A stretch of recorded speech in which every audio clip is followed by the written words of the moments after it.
প্রত্যেকটি মানুষ তাদের জীবনে বিভিন্নভাবে অন্যায় বা পাপ করে। এমন কিছু পাপ আছে যা জনসাধারণে অনায়াসে প্রকাশিত হয়ে পড়ে। আবার কিছু মানুষের জীবনে অনেক লুকানো পাপ থাকে যা তারা নিজেরা ছাড়া অন্যদের কাছে অজানা থেকে যায়। কিন্তু প্রকৃতপক্ষে কেউ কি পারে তাদের পাপ অপরাধ চিরকালের জন্য লুকিয়ে রাখতে? কোনো না কোনোভাবে কি সেই অপরাধ অন্যায় একদিন প্রকাশ হবে না? আপনার কি মনে হয়? হৃদয়ে খোলো, শ্রবণ করো জীবন বাণী, নম্র চিতে শ্রবণ করো, নম্র চিতে শ্রবণ করো, খ্রিস্ট যিশুর জীবন খানি। নমস্কার, প্রভু যীশু খ্রিস্টের মধুর নামে জীবনবাণী অনুষ্ঠানে আপনাকে স্বাগত জানাই। আমি খুব খুশি আপনি আজকেও আমাদের সঙ্গে উপস্থিত আছেন। আর আপনি জানেন এই অনুষ্ঠানে আমরা গীতসংগীতা পুস্তক থেকে আলোচনা করছি, আর আমরা গীতসংগীতা পুস্তকের প্রথম 31টা গীত নিয়ে ইতিমধ্যেই আলোচনা করেছি। আমাদের গত পর্বের আলোচনার বিষয়বস্তু ছিল গীত 30 এবং 31। আমরা লক্ষ্য করেছিলাম যে এই দুটি গীতের ভাবধারার পার্থক্য থাকলেও ঈশ্বরের প্রতি রাজা দাউদের সম্পূর্ণ নির্ভরতা প্রকাশ পেয়েছে। আমাদের আজকের আলোচনার বিষয় হলো 32 এবং 33-এর গীত। 32-এর গীতের শিরোনাম অনুযায়ী এটি রাজা দাউদের রচনা এবং এটি একটি মস্কিল। হিব্রু ভাষায় মস্কিল কথার অর্থ হলো নির্দেশ দান অথবা বুঝতে পারা। ইসরায়েল জাতির ভবিষ্যতের বিষয়ে বলবার সময় এই শব্দটি বিশেষভাবে ব্যবহৃত হয়েছে। 32-এর গীত রাজা দাউদ শুরু করেছেন এইরকমই এক মস্কিল বা নির্দেশ দিয়ে। তিনি আমাদের বলছেন যে তিনি ধন্য অর্থাৎ আনন্দিত, কারণ ঈশ্বরের কাছে তার পাপ স্বীকার করেছেন, তার পাপ ক্ষমা হয়েছে এবং তিনি সম্পূর্ণভাবে পাপ মুক্ত হয়েছেন। একটা সময় ছিল যখন তিনি ঈশ্বরের কাছ থেকে তার পাপ লুকানোর চেষ্টা করতেন, কিন্তু এই কাজ করে তিনি স্বস্তি পেতেন না, কারণ সর্বদা তার বিবেক দংশন হতো, আর তাই তার মনের সঙ্গে তিনি শারীরিকভাবেও দুর্বল হয়ে পড়েছিলেন। তারপর তিনি তার সকল গোপন পাপ ও অধর্ম ঈশ্বরের কাছে স্বীকার করলেন, আর ঈশ্বর তার সমস্ত পাপ মোচন করলেন। রাজা দাউদ বলেছেন যেন সমস্ত মানুষ তারই মতো ঈশ্বরের কাছে তাদের পাপ স্বীকার করে, আর তাহলে তারা তাদের জীবনের সমস্ত সংকট থেকে মুক্তি পাবে। এমনকি নোহের সময় হওয়া সেই মহা জলপ্লাবনের মতো সংকট থেকেও তারা রক্ষা পাবে। রাজা দাউদ আরও বলেছেন যে তারা যেন অশ্ব বা অশ্বতরের মতো না হয়, যাদের নিজেদের কোনো বুদ্ধি বিবেচনা নেই, কিন্তু অন্যের চালনার উপরে নির্ভর করতে হয়। রাজা দাউদ এই গীতটা এই বলে শেষ করেছেন যেন অন্যের দ্বারা চালিত না হয়ে সকলে যেন ঈশ্বরের দ্বারা চালিত হওয়া মনোনীত করে। ঈশ্বরের উপরে নির্ভর করলে তিনি তাদের দয়া করবেন। 33 গীতটি পরিত্রাণপ্রাপ্ত মানুষের একটি প্রশংসামূলক সঙ্গীত। ঈশ্বর এখানে সৃষ্টিকর্তা এবং ঐশ্বরীয় শাসনকর্তা রূপে প্রকাশিত হয়েছেন। তার মহিমান্বিত ও অতুলনীয় অনুগ্রহের জন্য তিনি প্রশংসিত হয়েছেন। এটি এমন একটি গীত যার রচয়িতার পরিচয় অজ্ঞাত, যদিও এত অপূর্বভাবে ঈশ্বরের প্রশংসা রাজা দাউদ ছাড়া হয়তো আর কারোর পক্ষেই রচনা করা সম্ভব নয়। এই গীতের প্রত্যেকটি পদে ঈশ্বরের প্রশংসা, তার স্তুতি করা হয়েছে। এমনকি তার উদ্দেশ্যে প্রশংসা গীত গাইবার সময় কোনো কোনো বাদ্যযন্ত্র ব্যবহার করতে হবে তাও নির্দিষ্ট করা আছে। গীতরচক বলেছেন যে সদাপ্রভু এই পৃথিবী এবং আকাশমণ্ডলের সমস্ত কিছু সৃষ্টি করেছেন, আর তার সমস্ত সৃষ্টির তাকে ভয় ও ভক্তি করা উচিত। আসুন আমরা বিস্তারিতভাবে এই দুটি গীত অধ্যয়ন করি এবং দেখি যে আরেকবার ঈশ্বর কিভাবে আমাদের সঙ্গে কথা বলেন। প্রিয় বন্ধু, জীবনবাণী অনুষ্ঠানে ধারাবাহিক আলোচনায় আজকের আপনাদের কাছে 32 এবং 33-এর গীত নিয়ে আলোচনা করব। গীত 32-এ লেখা আছে দাউদের মশকিল। মশকিল কথাটা হিব্রু কথা, এর অর্থ হল নির্দেশ দান। এই শব্দটা ইসরায়েল জাতির ভবিষ্যৎ সম্বন্ধীয়। মশকিল শব্দটা আপনারা উপদেশ দান অর্থেও ব্যবহার করতে পারেন। ইসরায়েল জাতির ভবিষ্যৎ বিষয় আমরা দানিয়েল পুস্তকে যে উপদেশ বা মশকিল আছে সে বিষয়ে একটু লক্ষ্য করি। দানিয়েল ভাববাদী পুস্তকের 11 অধ্যায় 33 পদে লেখা আছে, আর প্রজাদের মধ্যে যাহারা বুদ্ধিমান তাহারা অনেককে উপদেশ দিবে, তথাপি কিছুদিন পর্যন্ত তাহারা খড়গে অগ্নিশিখায় বন্দিদশায় ও লুটে পতিত হইবে। আবার দানিয়েল তার 11 অধ্যায় 35 পদে লেখা আছে, আর বুদ্ধিমানদের মধ্যে কেহ কেহ পতিত হইবে, যেন তাহারা পরীক্ষাসিদ্ধ, পরিষ্কৃত ও শুক্লীকৃত হয়। শেষ পর্যন্ত ইহা হইবে, কেননা তখনও নিরূপিতকালের অপেক্ষা করা যাইবে। দানিয়েল তার 12 অধ্যায় 3 পদে লেখা আছে, আর যাহারা বুদ্ধিমান তাহারা বিতানের দীপ্তির ন্যায়, এবং যাহারা অনেককে ধার্মিকতার প্রতি ফিরায় তাহারা তারাগণের ন্যায় অনন্তকাল দেদীপ্যমান হইবে।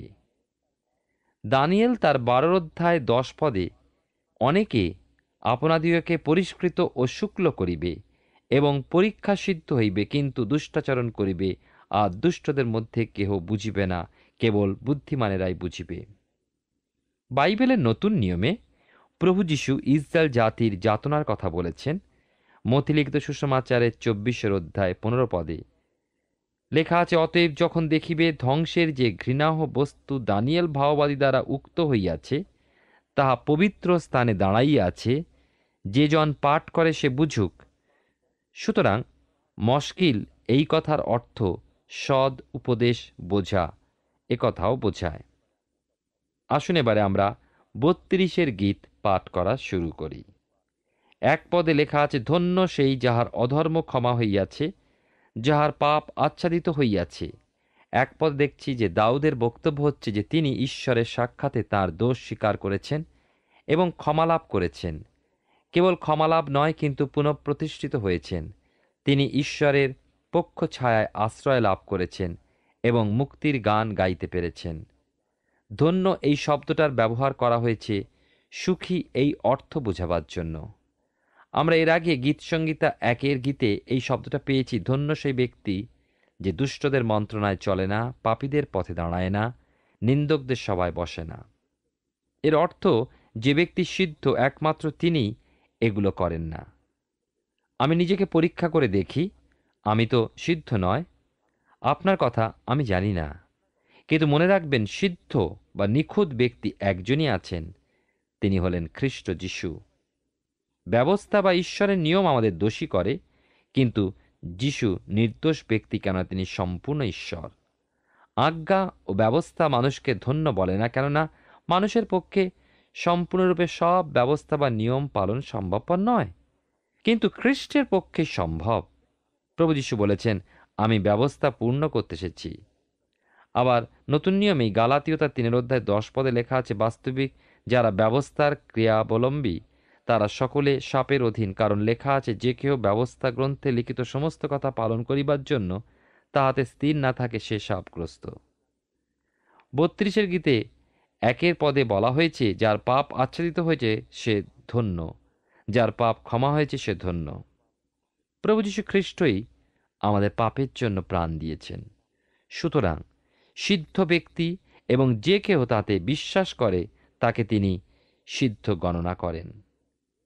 বাইবেলের রোমিও তার 4 অধ্যায় 5 পদে লেখা আছে যে, কিন্তু যে ব্যক্তি কার্য করে না তাহারই উপরে বিশ্বাস করে, যিনি ভক্তিহীনকে ধার্মিক গণনা করেন, তাহার বিশ্বাসী ধার্মিকতা বলিয়া গণিত হয়। এইভাবে পুরাতন নিয়মের হাজার হাজার মানুষ আদম থেকে শুরু করে খ্রিস্টের আগমন পর্যন্ত যারা নারীর বংশজাত সেই জনের অপেক্ষা করেছিলেন, খ্রিস্টের প্রাণদানে তারা পূর্ব হতেই সিদ্ধতা লাভ করেছিলেন। দাউদ সেই কথাই ব্যক্ত করছেন। 32 গীতের 2 পদে লেখা আছে, ধন্য সেই ব্যক্তি যাহার পক্ষে সদাপ্রভু অপরাধ গণনা করেন না ও যাহার আত্মায় প্রবঞ্চনা নাই।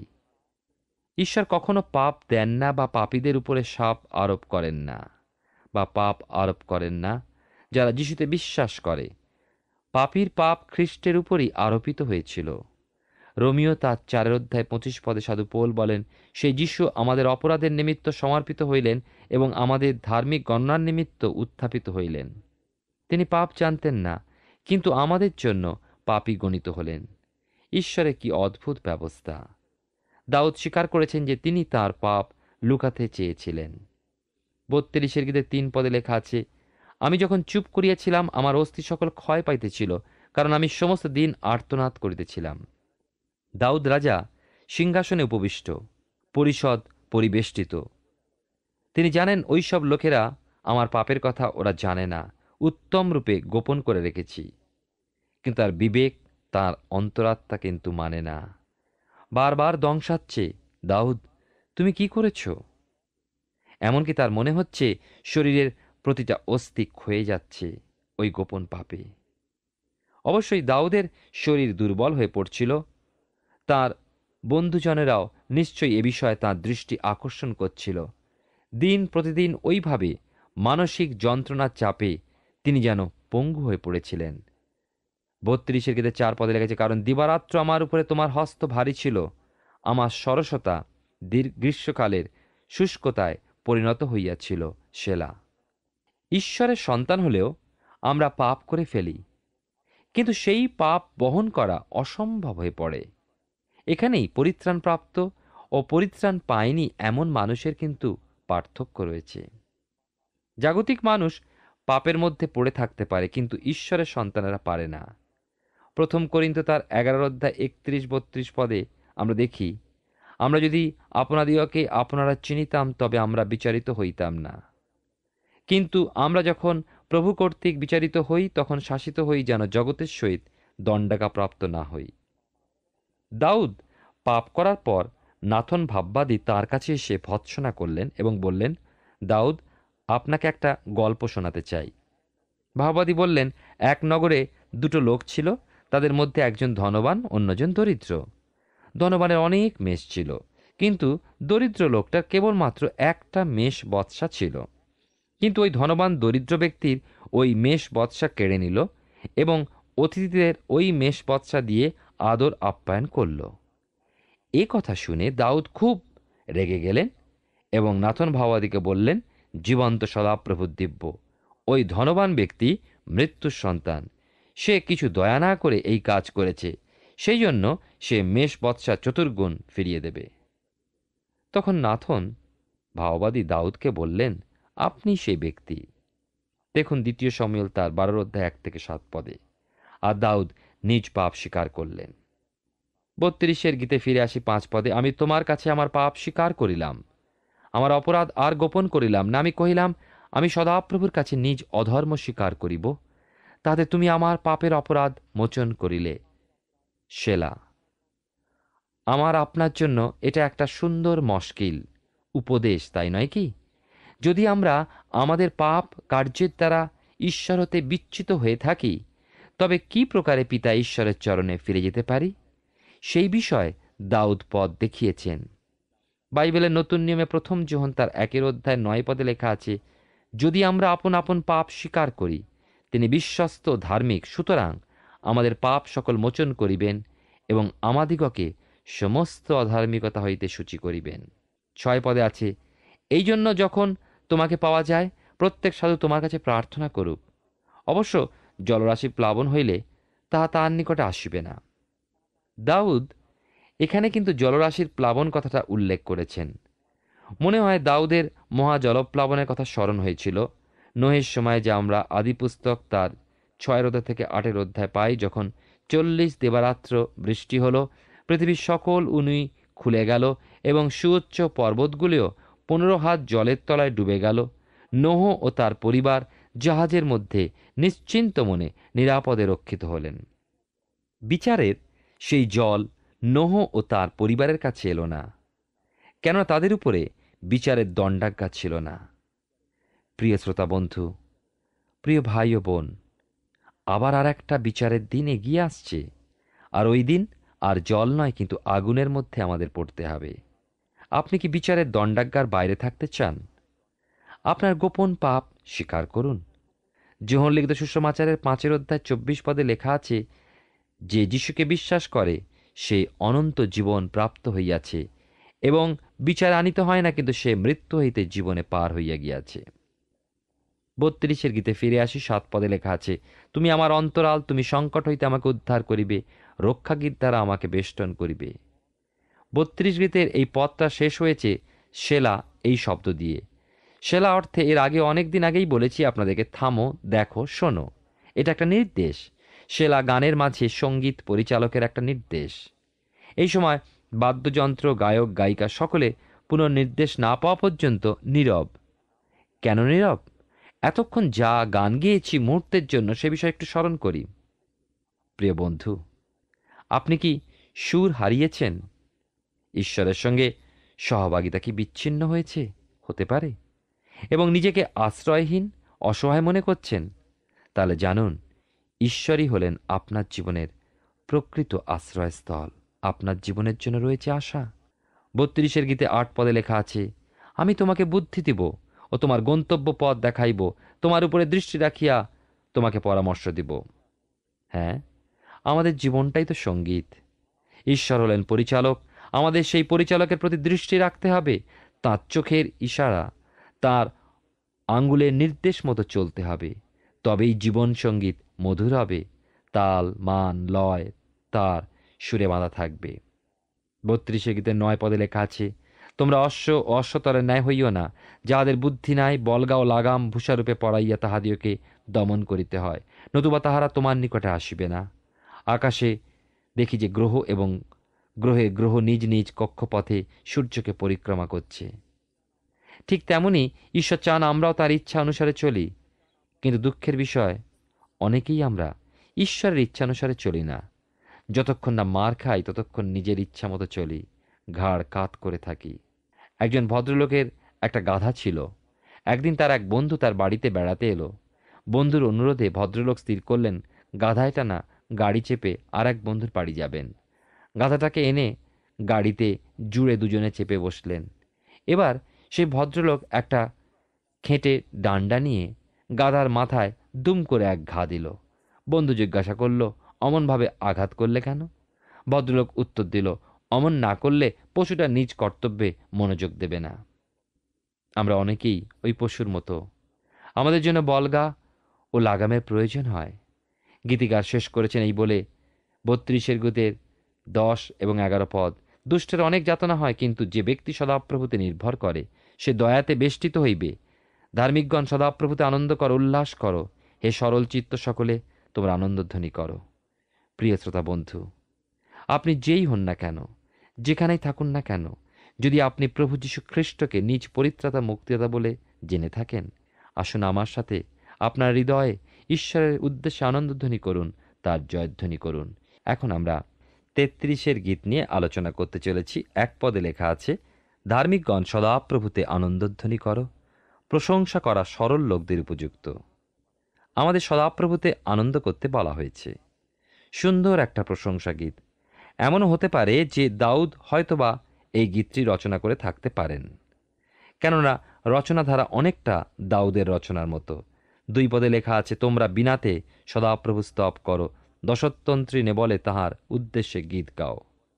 এই গীতের সঙ্গে কোনো কোনো প্রকার বাদ্যযন্ত্র ব্যবহৃত হবে সে বিষয়েও নির্দেশ দেওয়া হয়েছে।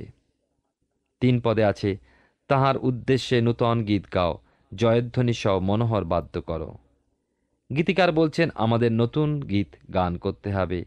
গীত হবে প্রভুর উদ্দেশ্যে। এই নতুন গান কি? গীতসংহিতায় অনেক গীতে নতুন গীতের কথা বলা হয়েছে, আর এই সব নতুন গান ভবিষ্যতে একদিন গাওয়া হবে। যখন নতুন গান গাইবার সময় উপস্থিত হবে, গায়ক গায়িকারাও সবাই নতুন হবে। হ্যাঁ, আমরা সবাই নতুন হব, রূপান্তরীকৃত হব, নতুন দেহ পাব এবং আশা করি ওই নতুন দলের সাথে মিশে আমিও নতুন গান গাইব। আমার দৃঢ় বিশ্বাস, প্রভু আমাকে স্বর্গে সকলার সাথে এবং দূতদের সাথে মিলে গান করবার অনুমতি দেবেন। প্রকাশিত বাক্যে 5 অধ্যায় 9 এবং 10 পদে লেখা আছে, আর তাহারা এক নতুন গীত গান করেন, বলেন তুমি ওই পুস্তক গ্রহণ করিবার ও তাহার মুদ্রা খুলিবার যোগ্য, কেননা তুমি হত হইয়াছ এবং আপনার রক্ত দ্বারা সমুদয় বংশ ও ভাষা ও জাতি ও লোকবৃন্দ হইতে ঈশ্বরের নিমিত্ত লোকদিওকে ক্রয় করিয়াছ এবং আমাদের ঈশ্বরের উদ্দেশ্যে তাহাদিওকে রাজ্য ও যাজক করিয়াছ, আর তাহারা পৃথিবীর উপরে রাজত্ব করিবে। গীতিকার আমাদের উৎসাহিত করছেন যেন আমরা আমাদের স্রষ্টা ঈশ্বরের প্রশংসা গান করি, কিন্তু নতুন গান আমরা স্বর্গেতে গাইব। আমরা আমাদের পরিত্রাতা প্রভু যীশু খ্রিস্টের জয় গান করব। ওই বাইবেলের শেষ বই প্রকাশিত বাক্যের 14 অধ্যায় 3 পদে লেখা আছে, আর তাহারা সিংহাসনের সম্মুখে ও সেই 4 প্রাণীর ও প্রাচীন বর্গের সম্মুখে নূতন একটি গীত গান করে। পৃথিবী হইতে কৃত সেই 1,40,000 44,000 লোক ব্যতি রেখে আর কেহ সেই গীত শিখিতে পারিল না। যে নতুন গানের কথা উল্লেখ আছে সেই গান ভবিষ্যতের জন্য। এই গীতে আর একটা বিষয় লিখিত আছে, নিপুণতার সাথে গান গাইতে হবে। আমার বিশ্বাস আপনি যখন অনেক শ্রোতার সামনে গান গাইবেন, আপনি চেষ্টা করবেন যেন গান সুন্দর তাল, মান, লয় ঠিক রেখে গাওয়া হয়। আজকাল আবার লক্ষ্য করা যায় উপাসনা মন্দিরেতে উপযুক্ত যুবক যুবতী বা স্তুতি, প্রশংসা বা আরাধনা গীতে অংশগ্রহণ করছে না। আর যারা অংশগ্রহণ করছে তারা মনোযোগ দিয়ে গাইছে না। মনে রাখবেন, আপনি যখন স্তুতি গান গাইছেন, কার স্তুতি করছেন, কার প্রশংসা গান করছেন, কার ভজনা করছেন? সর্বশক্তিমান ঈশ্বর ও তাঁর পুত্র প্রভু যিশু নয় কি? আমি স্বীকার করি সকলের গানের গলা এক নয়, সকলের সুর লয়ে পারদর্শী নয়। সুতরাং আপনার সাধ্যমতো আপনি গান করুন। যখন আপনি উঁচু পর্দায় উঠতে পাচ্ছেন না, তখন উঁচু পর্দায় উঠবার চেষ্টা করছেন কেন? আপনি কি বিকৃত স্বরে সুমধুর সঙ্গীতটা নষ্ট করছেন না? ঈশ্বরের প্রশংসা গান গাইবার অধিকার সবার আছে, কিন্তু যতটা আপনার মধ্যে সাধ্য তার মধ্যে থাকুন। আজকাল আবার অনেকে আছেন যারা আধুনিক সুর ছাড়া গান গাইতেই চান না, এবং তারা তাদের পছন্দ হয় না পুরানো দিনের গান। হ্যাঁ, এ কথাও সত্য যে দাউদ রাজা ঈশ্বরের নিয়ম সিন্ধুক আনবার সময় নাচতে নাচতে প্রায় অর্ধ উলঙ্গ হয়ে পড়েছিলেন। কিন্তু স্থান, কাল, পরিবেশ এগুলোকে চিন্তার মধ্যে আমরা কি রাখবো না? প্রিয় বন্ধু, একটু চিন্তা করে দেখবেন, 33:4 লেখা আছে, কেননা সদাপ্রভুর বাক্য যথার্থ, তাঁর সকল ক্রিয়া বিশ্বস্ততা সিদ্ধ। সদাপ্রভুর বাক্য সকল ক্রিয়া বলতে তাঁর সৃষ্টির ক্রিয়া সকল বোঝায়। 6 আমরা দেখি এখানে বিশেষ করে আকাশমণ্ডল নির্মিত হইল সদাপ্রভুর বাক্যে, তার সমস্ত বাহিনী তার মুখের শ্বাসে। ঈশ্বরের বাক্য পরাক্রমী, শক্তিশালী। একজন প্রচারক তাঁর লেখায় লিখেছেন যে কোনো এক সঙ্গীত আসরে তিনি দেখছেন একজন তার উঁচুস্বরে 2-3টা কাঁচের গ্লাস ভেঙে ফেললেন। ঈশ্বর তাঁর রব সৃষ্টি করার জন্য ব্যবহার করেছিলেন, সৃষ্টি লয় করার জন্য নয়। এই মহাবিশ্ব তিনি তার বাক্যে সৃষ্টি করলেন। এখনকার দিনে একজন স্কুলের ছাত্রকে জিজ্ঞাসা করলে সে অতি সহজেই বলবে আলোর মধ্যে শক্তি আছে। ইলেকট্রনিক্যাল এবং ইলেকট্রনিক এই দুটোর মধ্যে পার্থক্য। একথা কি কখনো চিন্তা করেছেন যে এ সকলই সৃষ্টি হয়েছিল যেদিন ঈশ্বর তাঁর রব শুনিয়েছিলেন? এই বিশ্ব ব্রহ্মাণ্ডে আমরা যা কিছু দেখছি, আকাশ, গ্রহ, নক্ষত্র, সূর্য, চন্দ্র, পৃথিবী ও পৃথিবীর যাবতীয় গাছপালা, জীবজন্তু, পশু, যা কিছু আমরা দেখছি, মানুষ, সবই তাঁর বাক্যে সৃষ্টি হয়েছে। প্রিয় বন্ধু, 10 দেখি সদাপ্রভু জাতিগণের মন্ত্রণা ব্যর্থ করেন, তিনি লোকবৃন্দের সংকল্প সকল বিফল করেন। যিশায় ভাববাদীর 2:4 একটা অংশ তাদের লিখেছেন তাদের মঠতে। সেখানে লেখা আছে, আর তাহারা আপন আপন খড়গ ভাঙিয়া লাঙলের ফাল গড়িবে ও আপন আপন বর্ষা ভাঙিয়া কাস্তা গড়িবে। এক জাতি অন্য জাতির বিপরীতে আর খড়গ তুলিবে না, তাহারা যুদ্ধ শিখিবে না। মনে হয় ভুল পথ তারা গ্রহণ করেছেন। সত্যি কি তারা খড়গ ভেঙে লাঙলের ফাল গড়ছে? আপন আপন বর্ষা ভেঙে কি কাস্তা করছে? ভালো করলে দেখা যাবে তারা পরস্পরকেই ভাঙছে। চিন্তা করে দেখুন। এর চেয়ে তারা গীত সংহিতা 33:10টা নিলে মনে হয় উপযুক্ত হতো। অতীতের সাক্ষ্য কি আমরা পাই না? আমরা এরকম অনেক বিষয় দেখেছি, কিন্তু সত্যিকারের শান্তি এই পৃথিবীতে আসেনি। শুধুমাত্র ঈশ্বরই এই শান্তি দিতে পারেন। 12 আছে যে বিষয়, এই পথটা সেই সকল রাজ্যে, সেই সকল জাতিকে দেওয়া হোক, যেন তারা যাচাই করে দেখতে পারে যে কী অবস্থায় তারা আছে। 13 দেখি যে এইখানে আমরা বুঝতে পারি তিনি সমুদয় মনুষ্য সন্তানকে নিরীক্ষণ করেন। সর্বব্যাপী সর্বময় ঈশ্বরের দৃষ্টিকে কেউ এড়াতে পারে না। 139 গীতের 7-11 সেই কথাই লেখা আছে। আমরা দেখি নেপোলিয়ন এক সময় বলেছিলেন যে যার সৈন্য বেশি তার দিকে ঈশ্বর থাকেন, কিন্তু তিনি তার কথায় ভুল করেছিলেন। আমরা দেখি যে ওয়াটারলুর যুদ্ধে সৈন্যবল প্রচুর ছিল, কিন্তু তিনি পরাজিত হয়েছিলেন। 18 লেখা যে দেখো সদাপ্রভুর দৃষ্টি তাহাদের উপরে যারা তাহাকে ভয় করে, যারা তাহার দয়ার প্রতীক্ষা করে। যারা ঈশ্বরকে ভয় করে অর্থাৎ ভক্তি করে, ঈশ্বর তাদের প্রতি বিশেষ দৃষ্টিপাত করেন। কারা ঈশ্বরকে ভয় করে? যারা তাঁর সন্তান, যারা প্রভু যিশুকে নিজ পরিত্রাতা বলে গ্রহণ করেছে, যিশুকে বিশ্বাস করেছে। 33 গীতে 21 পদে লেখা আছে, হ্যাঁ, আমাদের চিত্ত তাহাতেই আনন্দ করিবে, কেননা আমরা তাহার পবিত্র নামে বিশ্বাস করিয়াছি। যখন আমরা ঈশ্বরের নামে বিশ্বাস করি, তখনই মন আনন্দে ভরে যায়। আমি একটা পরামর্শ দিই, মনে হয় আপনার ভালো লাগবে। গীত সংগীতা মন দিয়ে পড়ুন, মনে মনে আবৃত্তি করুন, দেখবেন আপনার হৃদয় ঈশ্বরের বাক্যে আশীর্বাদ যুক্ত হচ্ছে। মন দিনে দিনে আনন্দে ভরে যাচ্ছে, ভয় দূরে সরে যাচ্ছে এবং পবিত্র শাস্ত্র আপনার জীবনে অর্থপূর্ণ হয়ে উঠছে। ঈশ্বর আপনার জীবনে মঙ্গল করুন। আমরা গীতসংগীতা পুস্তক থেকে ধারাবাহিকভাবে অধ্যয়ন করছি। আমার বিশ্বাস মহান ঈশ্বর বিশেষভাবে আপনার সঙ্গে কথা বলছেন। আমরা প্রত্যেকটি মানুষ পাপ করি, অন্যায় করি, অধর্মাচরণ করি, কিন্তু দুর্ভাগ্যবশত আমরা মনে করি যে আমরা সেই পাপকে, সেই অন্যায়কে ঈশ্বরের কাছ থেকে লুকিয়ে রাখতে পারবো। অন্য মানুষদের কাছ থেকে লুকিয়ে রাখা সম্ভব হলেও ঈশ্বরের কাছ থেকে আমাদের পাপ লুকিয়ে রাখা কোনো মতেই সম্ভব হয় না। বরং আমরা যদি তার কাছে নিজেদেরকে সমর্পণ করি, তার কাছে আমাদের কৃত অন্যায় স্বীকার করি, তাহলে নিশ্চিতভাবে তিনি আমাদের সকল পাপ অপরাধ ক্ষমা করবেন এবং মন্দ জীবনযাপন করা থেকে আমাদেরকে নিশ্চিতভাবে উদ্ধার করবেন। যদি আমরা এই জগতের বন্ধনে আবদ্ধ না থেকে ঈশ্বরের প্রতি আস্থা রাখি, তাহলে তিনি আমাদের সকল সংকট থেকে উদ্ধার করবেন। আর সেই সংকট থেকে মুক্তি পেয়ে আমাদের উচিত ঈশ্বরের প্রশংসায় মুখরিত হয়ে ওঠা, তার স্তব, স্তুতি, বন্দনা যথার্থভাবে বাদ্যযন্ত্রের সহায়তায় আমাদের সকলের করা উচিত। ঈশ্বর যে কেবল আমাদের সকল পাপের মুক্তিদাতা তা নয়, আমাদের মনে রাখতে হবে যে তিনি হচ্ছেন এই জগৎ সংসারের সৃষ্টিকর্তা। আর সেই কারণেই তাকে সমস্ত সৃষ্ট বস্তুর একমাত্র সৃষ্টিকর্তা রূপে আমাদের আরাধনা করতে হবে। আমাদের পরবর্তী পর্বে আমরা একসঙ্গে পরপর 8টা গীত, অর্থাৎ 34 থেকে 41 পর্যন্ত আমরা গীত নিয়ে আলোচনা করব। এই গীতগুলি সবই রাজা দাউদের রচনা। আমরা দেখব তিনি এই গীতগুলিতে আমাদের উদ্দেশ্যে সদাপ্রভু ঈশ্বরের বিষয় কি কি বলছেন। আসুন এখন প্রার্থনায় যাব। আর আমি চাইব আপনি আমার সঙ্গে যোগ দিয়ে আসুন, প্রার্থনা করি। মঙ্গলময় পিতা, ধন্যবাদ দিই প্রভু, তোমার পবিত্র পরাক্রমে একটি বার আমাদেরকে এই সুন্দর সুযোগ দিয়েছ। ধন্যবাদ দিই যে তোমার মহা অনুগ্রহ, তুমি আমাদেরকে বারবার তোমার জীবন্ত বাক্য দ্বারা সচেতন করো। আর বিশেষ করে আজকে আমাদের প্রত্যেক দর্শক বন্ধুর জন্য ধন্যবাদ দিই যে তাদের সঙ্গে তুমি বিশেষভাবে কথা বলেছ। প্রার্থনা করি আমাদের প্রত্যেক দর্শক বন্ধু, তাদের পরিবার পরিজন প্রত্যেককে, বিশেষ করে পিতাগো তাদের গৃহসমূহকে তুমি রক্ষা করো, আশীর্বাদ যুক্ত করো।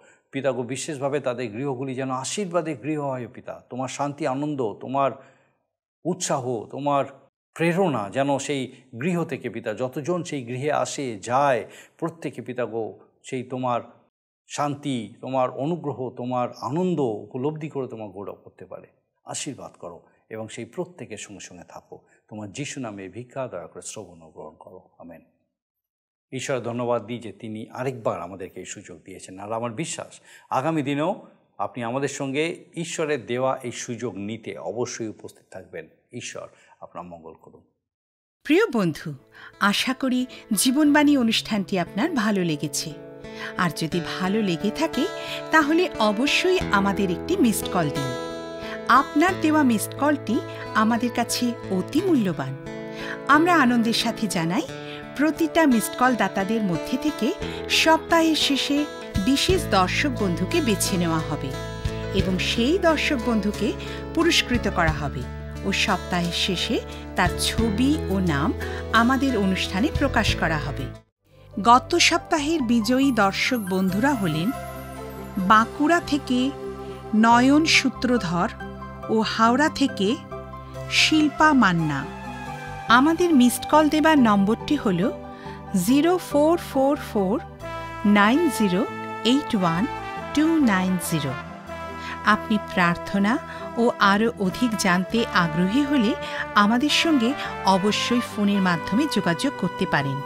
আমাদের মোবাইল নাম্বার 9433497235 এবং আরেকটি হল 9433803755। আর আমাদের ঠিকানা টিভি স্ক্রিনে আপনারা দেখে নিন। ধন্যবাদ। ভালো থাকুন, সুস্থ থাকুন।